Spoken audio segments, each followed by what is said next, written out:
दोस्तों, आप सभी ने लड्डू गोपाल की छाती पर एक चरण का निशान देखा होगा। भगवान श्री कृष्ण के विग्रह लड्डू गोपाल की छाती पर चरण चिन्ह किसका है और ये चरण चिन्ह उनकी छाती पर क्यों अंकित है? यह चिन्ह भगवान श्री कृष्ण के बाल स्वरूप लड्डू गोपाल और जुगल स्वरूप सभी में चिन्हित होता है। तो आइए जानते हैं इसके पीछे की रोचक जानकारी। नमस्कार दोस्तों, मैं हूं आपकी फ्रेंड तृप्ता सहगल और मेरी तरफ से आप सबको प्यार भरा नमस्कार। स्वागत है आपका आपके अपने चैनल अजब गजब संसार में। दोस्तों, धर्म ग्रंथों के अनुसार महर्षि भृगु ब्रह्मा जी के मानस पुत्र हैं।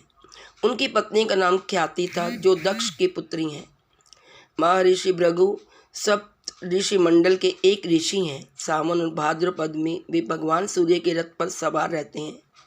एक बार सरस्वती नदी के तट पर ऋषि मुनि एकत्रित होकर इस विषय पर चर्चा कर रहे थे कि ब्रह्मा जी, विष्णु जी और शिव जी में सबसे बड़े और श्रेष्ठ कौन है। इसका कोई निष्कर्ष न निकलता देख उन्होंने इन तीनों देवताओं की परीक्षा लेने का निश्चय किया और ब्रह्मा जी के मानस पुत्र महर्षि भृगु को इस कार्य के लिए नियुक्त किया। महर्षि भृगु सर्वप्रथम ब्रह्मा जी के पास गए।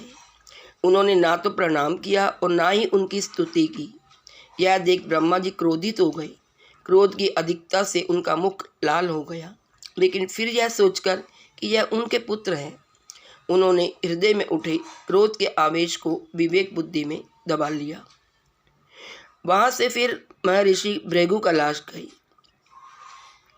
देवादिदेव भगवान महादेव ने देखा कि भृगु आ रहे हैं, तो वे प्रसन्न होकर अपने आसन से उठे और उनका आलिंगन करने के लिए भुजाएं फैला दी।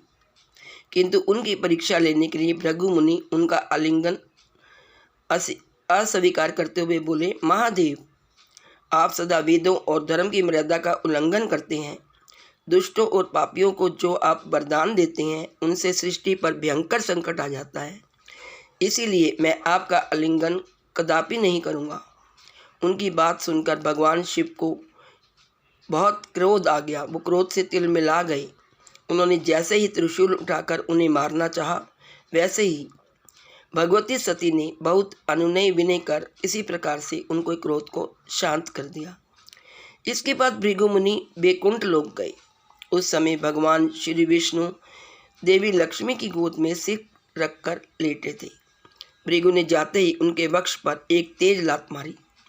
भक्त वत्सल भगवान विष्णु शीघ्र ही अपने आसन से उठ खड़े हुए और उन्हें प्रणाम करके उनके चरण सहलाते हुए बोले, भगवान, आपके पैर पर चोट तो नहीं लगी? कृपया इस आसन पर विश्राम कीजिए। भगवान, मुझे आपके शुभ आगमन का ज्ञान न था, इसलिए मैं आपका स्वागत नहीं कर सका। आपके चरणों का स्पर्श तीर्थों को पवित्र करने वाला है। आपके चरणों के स्पर्श से आज मैं धन्य हो गया।